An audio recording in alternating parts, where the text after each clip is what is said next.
here with Morgan Hello. Fairchild tonight. Hello. If you guys can all make sure to turn on your microphones when it's your turn to talk. And if you want to turn them on now so we can give her a big round of applause, that would be awesome. Let's give her a warm welcome, everybody. Hi, Morgan. Hi. Everybody turn on your cameras, your microphones. Yep. Let yourself be seen. Woohoo. All right. I know everybody has a lot of questions to ask the beautiful Morgan Fairchild, as do I. So when it's your turn, we're going to be popping you up on the screen. I'm in this industry, in the entertainment industry, and I'm a businesswoman, and I'm trying to do the best I can. And so if I'm going to ask anybody for advice, I want someone like you who's not only done it for decades, but sustained it the entire time and succeeded in just about everything. So I have to ask you, what advice would you give to someone like me who's trying to make it into where you are right now? Not as an actor per se, but just in the industry in Hollywood and as a businesswoman. Well, a few things. That's very kind of you, but a few things. I mean, first of all, just never take no for an answer. My sister likes to tell the story back when I was doing Search for Tomorrow, and I was trying to get into commercials in New York, and I would every day after work, you know, practically I'd have my portfolio and I'd trudge through the snow or trudge through the heat in New York and go to some audition, and I'd never get it.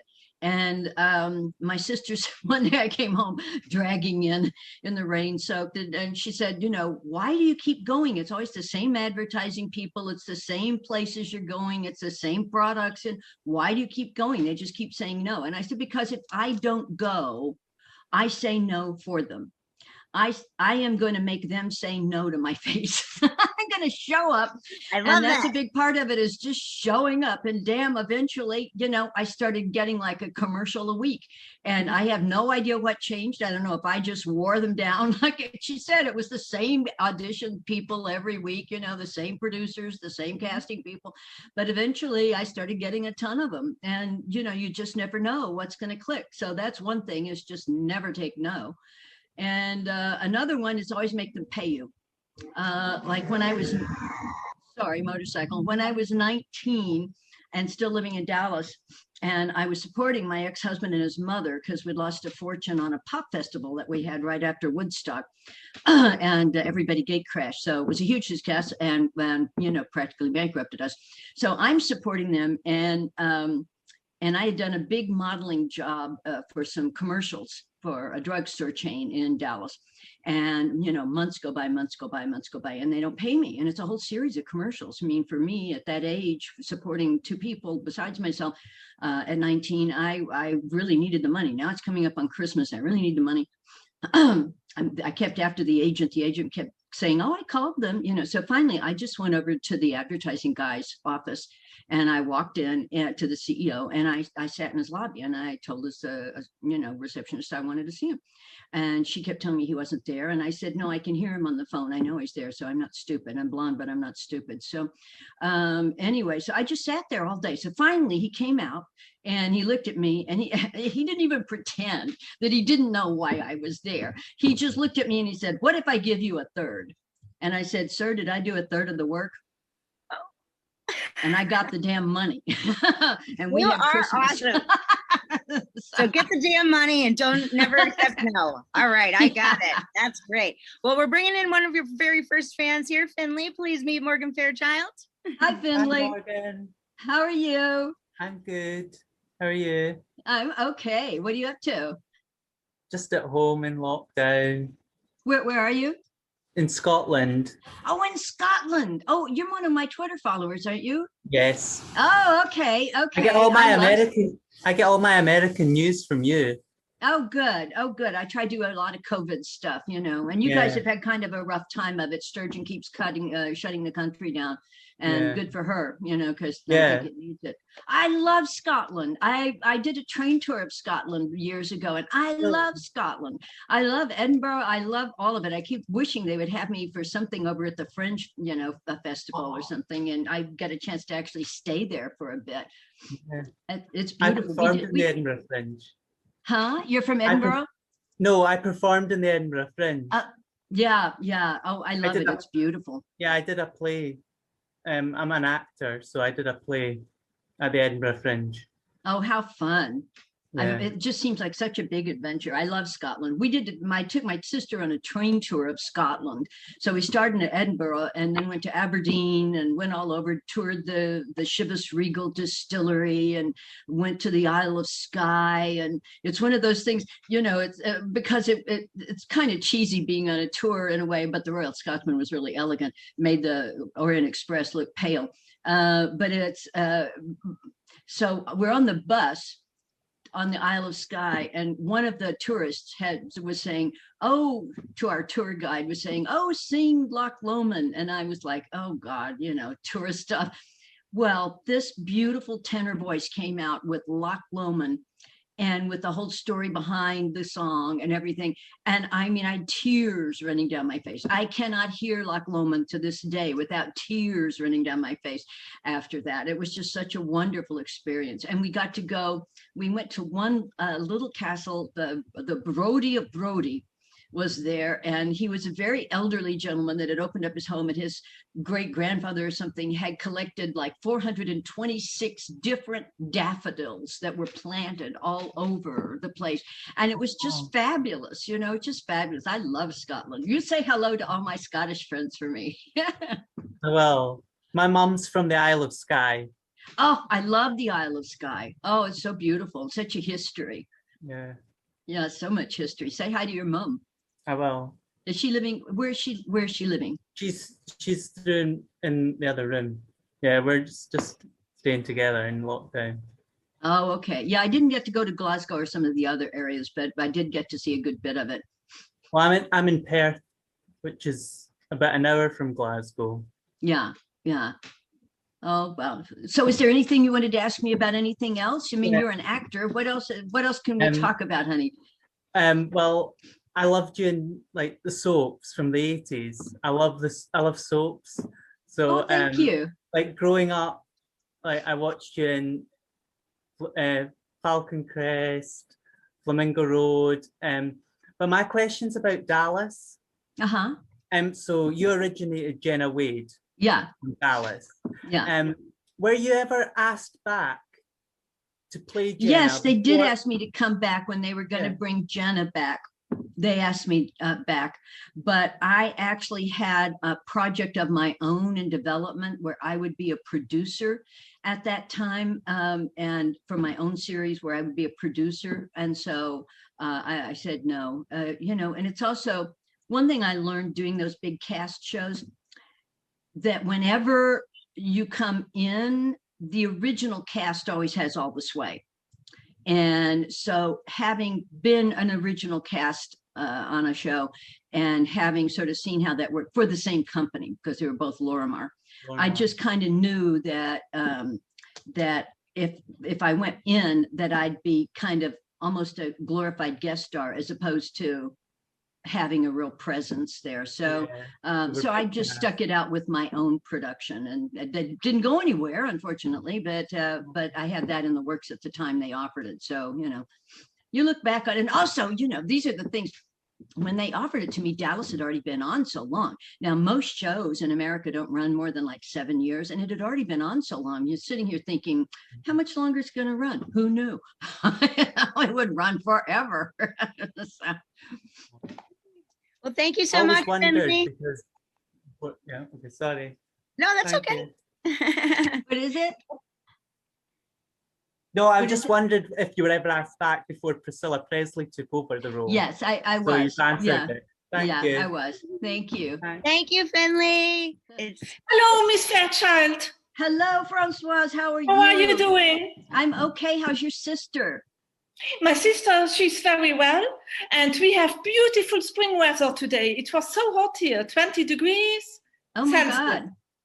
Miss Fairchild, I would like to ask you a question about your family in Texas. Oh, my How sister. are they doing? What is going on? I was watching it. America is going through a terrible time at the moment. It's been rough. My sister had no power for days in Dallas, and she, I think, kept running water. She's worried about her lake house up at Lake Texoma, which is on the border of Texas and Oklahoma. she hasn't been up there yet to see if the pipes froze and burst, but her house kind of came out of it okay. But she was sending me pictures the whole time of running out and chopping up the ice in her swimming pool, which would get to be 3 inches thick. And every couple of hours she was chopping it up. I mean, she sent me a text a couple of days ago, or yesterday, I guess it was, saying, thank God it's in the 20s. I don't know what that is in centigrade, but it had been below zero for so many days that the 20s looked good. So, and then I talked to friends. I was talking to Willie Nelson's ex-wife down in Austin, and her daughters, their daughters, because they didn't have any power and she didn't have any water yesterday. She said if she didn't have power today, water today, she was going to go stay with one of the daughters. But she said Willie's got his well, so he was okay. But yeah, all over Texas, it's just been a disaster, just a terrible disaster. And you know what is the shocking part? It's because people they don't have winter clothes.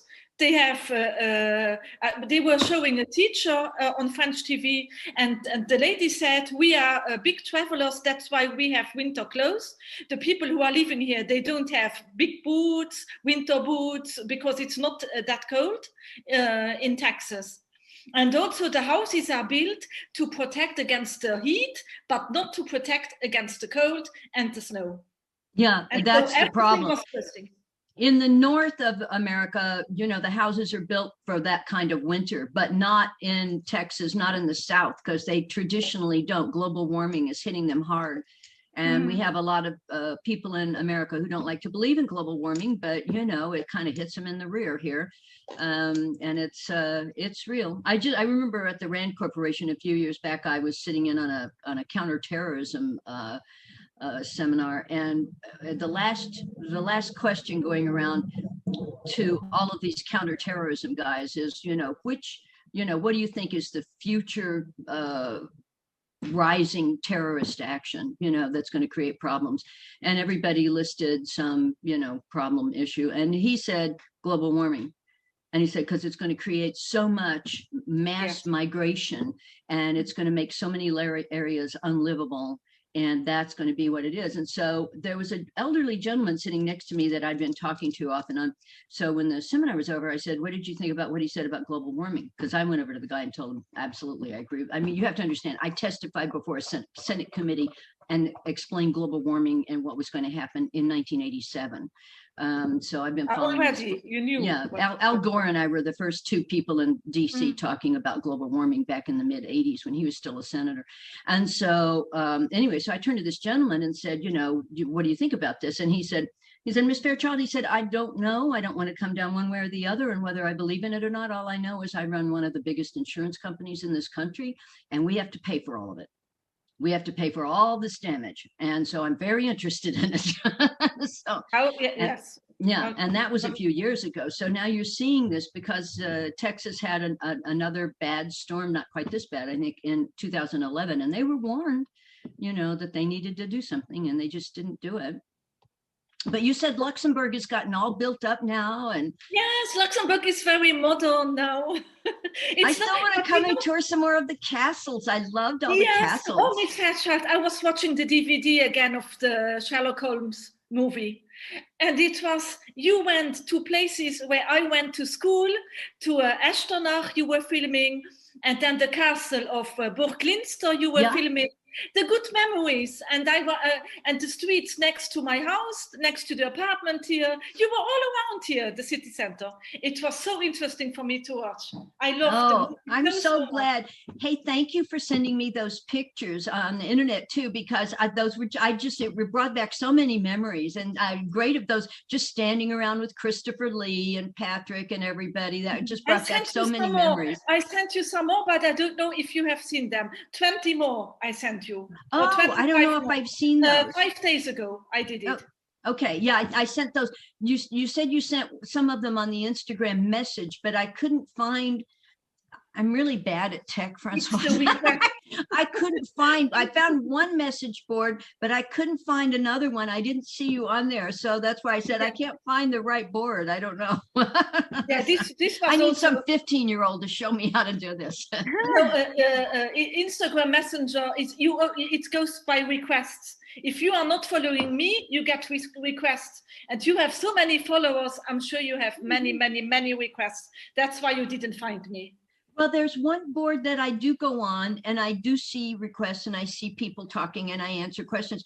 But the one that I think there may be another one and I couldn't find it, you know. So I apologize, but thank you for those It's no pictures. problem. You know, the candids are so much more fun in a way than the posed shots, you know, because Chris Lee, you know, when he's all posed when he's doing Sherlock Holmes, but, you know, but just standing around with him telling everybody what to do. Yes, and you must know everybody from the crew that is talking to you. Yeah. So Oh, it brought you, back it's- memories. My hair and makeup lady and a Yes. couple of the crew people that we would like. We took one day off and went into Brussels and stuff, and we would kind of go around the area, go see where Patton fought and all this stuff. You know, we would take on our days off, we would put little groups together and go on adventures. Yeah, because we are close to Germany, to France, and to Belgium. That's true. Yeah. So Yeah, I got to 20 see minutes a bit of the world there. Yeah, and you were shooting here for a very long time. You were staying at least 2 months. Who because was? the photos you were staying for, I think, September and October. You were staying. Oh yeah, here. us. I thought you were talking about somebody else. Sorry. Because the first photos are from the 12th of September, and then they go to October. So you were back again in October, I don't know, because you were spending a lot of time in Luxembourg. Well, it was a mini series. It's not just a TV movie. It was a mini series. So that's why we were there a long time. 2 episodes, yeah. With me playing Irene Adler. You were, and I love the scenes you had with Christopher Lee when you were dancing. Thank you. Well, it was so beautiful. Thank you. Well, you know, my character, Irene Adler, was the only woman that Sherlock Holmes ever had any respect for. And he would always call her that woman or the woman, you know. And so it's a very interesting character for me. And I get a lot of notice from Sherlock Holmes fans, of whom there are legion, about, you know, playing Irene Adler, because if you're into the Holmes genre, it is, she's a very important character. So it's kind of fun. Do you remember where you were shooting the scenes in the restaurant? Where did you shoot it? In a restaurant in Luxembourg, or was it shot in the big building where you were also performing? You know, I'd have to go back and look at it now. I'm remembering several restaurants where we would sit and have lunch, and I can't remember if we were actually shooting there too or not. I'd have to go back and look at the movie now and say which one I was remember. wondering, where did they shoot this scene? Well, we shot some out in little towns, you know, we shot some out in little towns around there. So, I mean, I just remember sitting and having my lattes and my full Sherlock Holmes drag, you know, with the castles in the distance and thinking, okay, this is showbiz. I like this. Yeah. All right. So we'll be back with you as a VIP right at the end. Oh, okay. Thank you. Good to see you. Thank you so much. We'll talk to you in just a little bit. We also now have Jennifer Rose. Hi, Jennifer. Hi. Hi, Jennifer. How are you? Hi. Good. How are you? Oh, hanging in here. Where are you? New Jersey. Oh, okay. Not exactly the film capital of the world. The what capital? Not exactly the film capital of the world. Oh, okay. Yeah. Remember me? I sent that cameo for Simon's wife last year. I knew your name sounded familiar. Yes. And she sent me, you know, she and I follow each other on Instagram too. She sent me such a sweet note about that too, you know. And I have a bunch of pictures of us from the old days when we'd be doing PR, and Susan would always come along with Simon when we were doing PR. And when you sent that to her, it reminded me, I just went through and tried to find some of the old pictures of all of us together. He was such a lovely man. I had so much fun working with him. And he adored her so much, you know. It was like I was just devastated when I heard that he passed. I didn't hear that it passed until well after it actually happened. So I didn't know he was sick, because he'd gone back to England and I'd lost touch.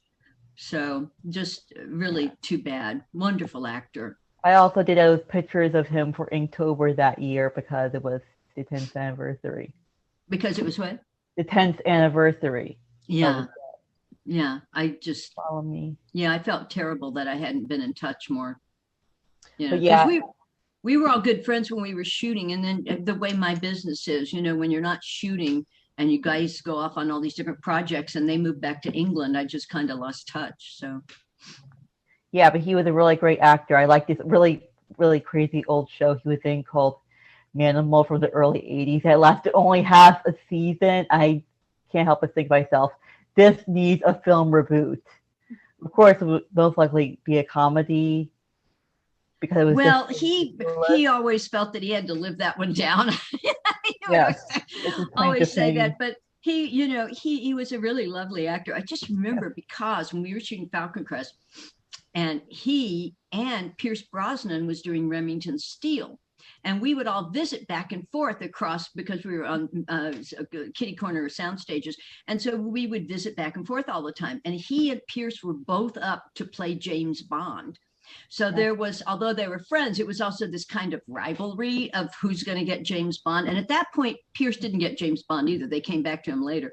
But it was interesting watching the two guys kind of staking out territory. Yeah, I think if they do a film reboot that's comical, and they're probably going to get Liam Neeson. Seeing a film with him later tonight called The Marksman, where he protects this little boy against Mexican drug cartel. Uh-huh. I don't know if I've seen that one, The Marksman. That's a Liam Neeson movie? Yeah, it just released, but wasn't like really popular or anything. In fact, I think it's like the last weekend it's going to be in closed theaters by my house. Yeah.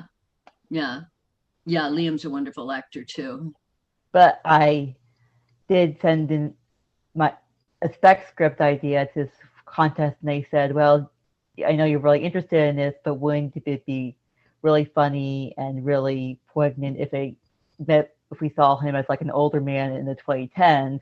I figure, well, might as well get Liam Neeson. Yeah. True. That's great. Thank you so much, Jennifer, for coming on. And Thank you, Jennifer. You're welcome so much. Bye-bye. And Susan really appreciated that cameo. Awesome. Now we have John. John, how are you? Hi, Good, John. Hi, Morgan. How are you? I'm okay. How are you? I'm great. I'm battling. I live in Chicago, so battling through the heat. The cold and all the snow. We got about 10 inches of snow around us. Don't know where it's going to go. It's supposed to snow some more. The cold. And I take care of my parents. My dad's 88, my mom's 82 through COVID and all this. So I retired a couple of years ago. So right now, this is my job. Well, I don't consider it a job, but that's what I have to do. So that's what I'm doing through all this, all of this. How are they doing? Did they get their vaccinations? My mom's scheduled in a couple weeks. I'm waiting for dad's, and I'm their caregiver. So I'm 61. So I put in for me because I'm a caregiver. So I'm hoping to get mine too. If not, I can wait, So yeah, we're just waiting until it's our turn, wait to get that email to pop up to say, okay, you can schedule your appointments and all that stuff. I know I'm supposed to get my second one on the 25th, which is next week, and I haven't gotten the email yet. And last week, they ran out of vaccine here in LA. Oh, They shut down like Dodger Stadium and a bunch of them. They just shut things down because they ran out of vaccine. So I don't know if I'm going to get my second one this week or not. Oh, I hope so. Did you have any reaction real quick to the first one? Anything at all? No, I hear the second one is a lot worse. I know Fauci said it really knocked him out, and several friends of mine said, just take the next day off because it's gonna knock you out. But all kinds of different reactions, fever, nausea, everything. Right. But the first one, they did it, and I did it in a car in a drive-through, and then you have to wait like half an hour to make sure you're okay and not croaking. And so, so I was like doing exercises in my car and doing all this and stretching my arm out the window and doing all of this. Then I came home and I did a bunch of arm exercises with light weights, and then I did a bunch of push-ups, and I didn't even have a sore arm. I kind of got through it pretty well. Good. But okay, I don't know about the second one. I'm going to try to take the day off after the second because everybody scared me so much now. I just got a couple. I just want to say I loved you in Flamingo Road. That's one of my favorites. And I wanted to tell you, I just saw the episode on Friends where you play Chandler's mother. Oh my God. Oh, which one? Because I played it in several episodes. Which one did you see? The one you played Nora Bing, and you were on the Jay Leno show. And that's the first one. That's where they introduced me. Yeah. You kissed Ross, and the whole thing was just, I mean, I was hysterical every time I see that one. And you look beautiful. You still look gorgeous. Oh my God. Thank you. Thank you. Beautiful. Yeah, I just love all your work, like I say, on Dallas and everything too. You have any projects coming up for on TV or anything like that? Well, I shot a pilot called Melange in New York City. And it's kind of based on Stonewall. It's all about a gay nightclub and stuff. And but every time we thought we were going to start shooting, the COVID the numbers have spiked, and so we keep every time I talk to the producer, they put it off another couple of months, and and also because of all the extra testing and all the extra precautions, the money keeps going up. So, but as soon as everything calms down, I think we're going to shoot that. Good. I'll be glad to see. I did an episode of Simpsons that aired like in November. I did that just before the shutdown, and I just did a couple of things on Rugrats on an animation thing that's not out yet. I just did it last week. So it's kind of hard because the whole business is kind of shut down. Right. And unless you were already shooting, it's kind of hard to keep. And every time I have friends who are doing things like they were in the middle of shooting a pilot in March when things got shut down, and they finally went back and shot the end of the pilot, and then it got picked up, but now I don't know when they're going to start shooting because there's just so many precautions. Every time people start to shoot, people get sick, and then they shut everything down for a few days, and then then it has to be, how much is it going to cost to start up again? Should we just wait till this is over and not keep doing this? So it's all about the economics and everything. Right, but I'll be glad. VIPs, right, John? You're one of our VIPs. Do I just stay here for that? I don't know. Do I have you stay right here, and then at the end, once we go through everybody else, we're going to come back, and you're going to have some more time with her. Okay? Oh, great. Okay. Bye, Morgan. Awesome. Bye, John. Thank you so much. We have Paul up next. Hi, Paul. How are you? Hi, I'm Paul. very well. And how are you, Morgan? Can you hear me? Yes, I can hear you. Where are you from? I'm over here in England. Oh, where are you in England? I love England. I'm down in the southwest, and sort of part of the country I can imagine you would absolutely love if you ever came here.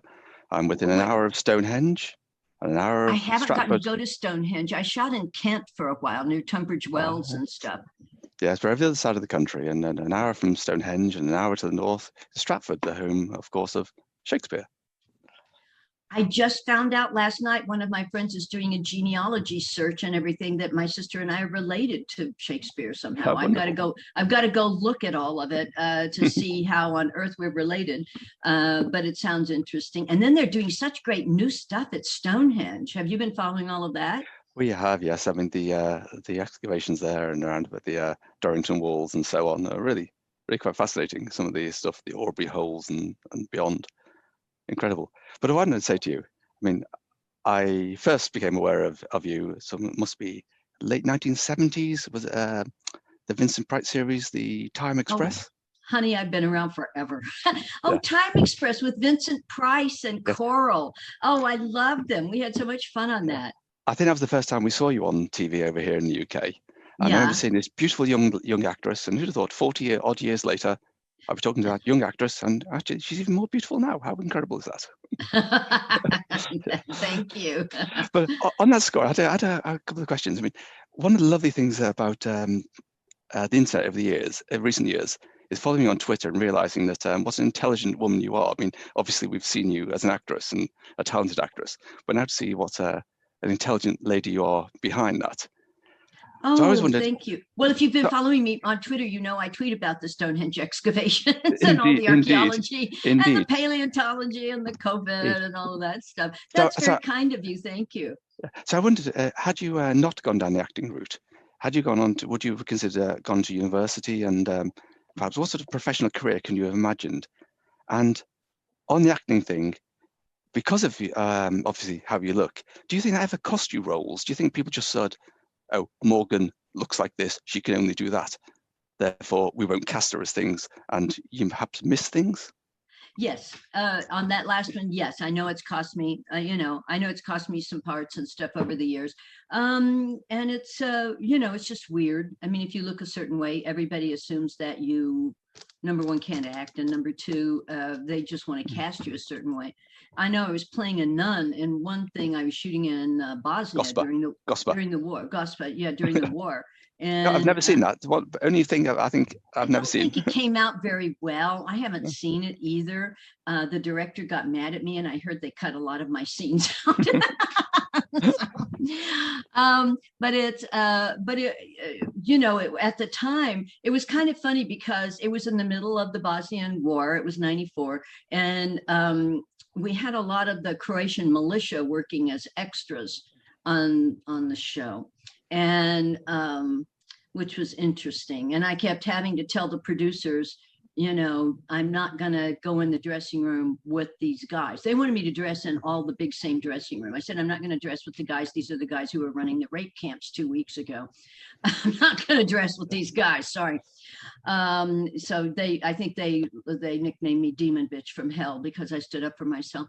But it was an interesting shoot. But at one point, because I would go in as the nun, and then some of these people, the village people, and some of these people later, when they would see me at dinner with my makeup on and stuff, it took them a couple of weeks to figure out it was the same girl. And, you know, somebody said, how can you play a nun? I said, anybody can be a nun, you know, just take all the makeup off. just be a nun. I mean, it's short ones, fat ones, skinny ones, old ones, you know, it's just take all the makeup off and you're a nun. I would strongly recommend, if you get the opportunity, I've visited Croatia a couple of times recently, Dubrovnik.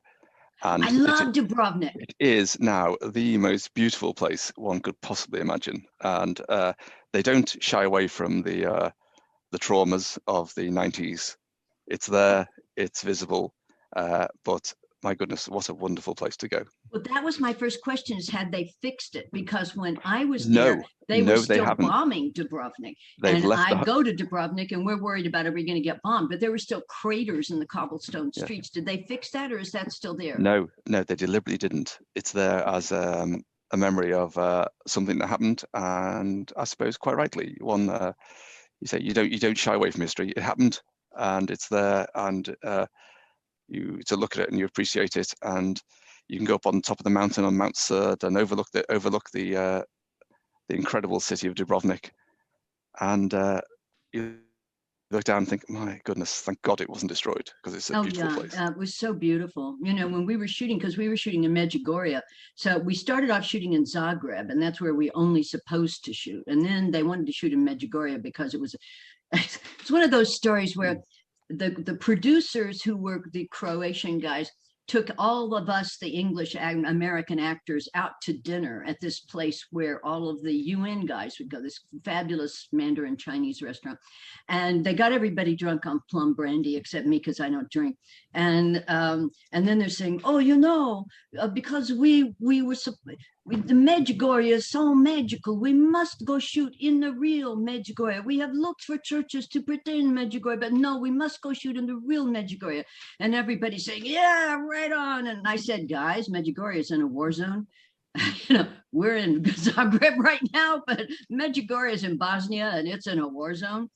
But, you know, we ended up going over there. But I mean, we were losing sound takes to the bombing on the other side of the hill, and we would lose power. You know, I learned real fast to keep a lot of bottled water around, because I would be in the middle of shampooing my hair and we would lose all power to the bombing in Dubrovnik. It would just cut all the water pressure. So that was an interesting time to be there, but I'm so glad that Dubrovnik didn't get ruined, and you know that it's wonderful. In my autobiography, I'll talk about going into Mostar and going in the tunnels under town to avoid the Serbian sniper fire. There's a question, Ms. Fairchild. When are you going to publish it? I don't know. I don't know if anybody would really be interested in it. You know, well, put me down for one. Oh, okay. There you go, for the next fan room when your book comes out. Okay. Thank you so much, Paul, for coming in. I appreciate it. Thank you, Morgan. Paul. It's been a delight. All right. Nice to meet you. Hey, Seth, how are you? What's your question for Morgan Fairchild? Hey, Seth, how are you doing? So, yes. I heard you talking about Christopher Lee, and did you know that he was actually Ian Fleming's cousin? No, I knew that he was in like the secret, that he was a spy during the war. Yeah, and that's what Christopher Lee says, that he and Ian Fleming were involved in intelligence gathering operations during the war for the British, in World War II. And for so many years, people would come up and ask him, "Is this true? Did you do this? Did you do this?" And he'd always look at these people and he'd say to them, "Can you keep a secret?" He'd say, "Yes, yes." He'd say, "So can I." Yeah, he was like that. You know, he and Patrick McNee, when we were shooting Sherlock Holmes, he and Patrick McNee had known each other since they were children. They had gone to the same schools together. They were the same age, and they'd known each other forever. And Patrick, you know, Chris could be a bit dour and very solemn, but Patrick could always make him laugh and would get him going. And if he would get him talking about, in a clandestine kind of way, about the war years and some of the spying stuff, it was very, very interesting. He wouldn't tell you much, but Patrick would needle him enough that he would open up and talk a little bit. And that was kind of the freest I saw him, when he would actually get talking and get engaged in talking about the war service. It was quite amazing. And Patrick's the one who told me, "You know, he was a spy." And I said, "No, I didn't know that." Well, I also wanted to know the main reason why I created that Facebook group devoted to you was because of something that you said on Lifestyles of the Rich and Shameless back in 1984 when you were doing Robin Hood over in England. You were out on that sheep farm, you know, and you said it really doesn't mean a whole lot to have something if you can't share it with anybody.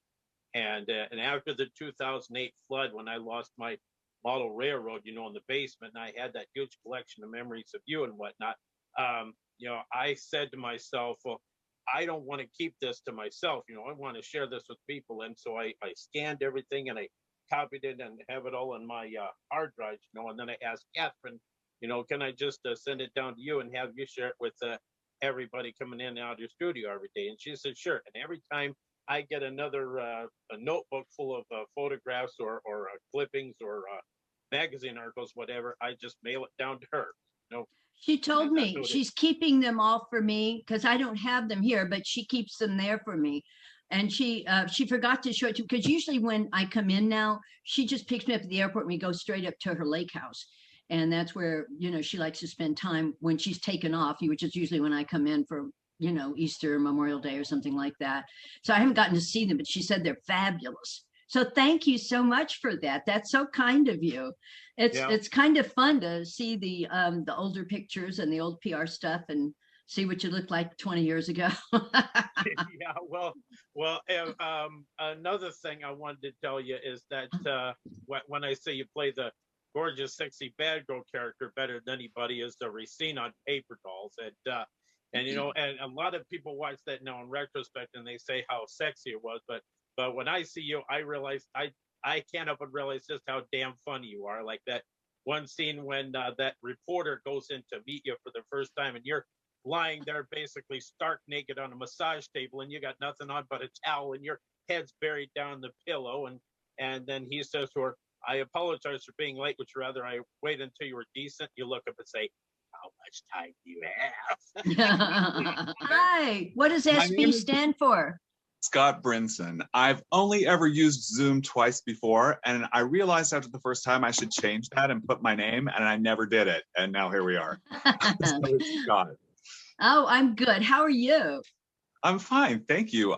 First off, I have to say before I forget that Jeff Nelson told me to say hello to you. From Jeff Nelson from Shout Factory. Yes, from Instagram. Yeah, say hi for me. I will. I messaged him, I DM'd him today that I was going to do this, and he said she is one of the nicest, so please tell her I said hi. Oh, well, say hi back. I will. So one thing, let me just say my birthday was day before yesterday, and you are my birthday present to myself. So, oh, thank you. Happy birthday. Thank you. The 58-year-old me is thrilled, but 15-year-old me is dying right now. You were and are, but to this little teenager in Virginia Beach, you were everything. Oh, and thank you. What I want to take it back to, I'm really glad nobody's mentioned it yet, but the first time that I became aware of you was the initiation of Sarah. because I watched it when it premiered. I mean, I tuned in. I was one of the audience that night, and I just thought, who is that? And followed you ever since. Oh, thank you. Well, that movie, I'd only been in LA maybe 3 months when I got the audition for that. And so I went over, and it was for Chuck Freeze, who the producer at that time was the king of TV movies. And he was doing this basically ripoff of Carrie, which had come out the year before and was a big hit. And so he had me read for the bad girl. And so I knew that there was this other part, because the Carrie part was already cast. Kay Lenz was doing that.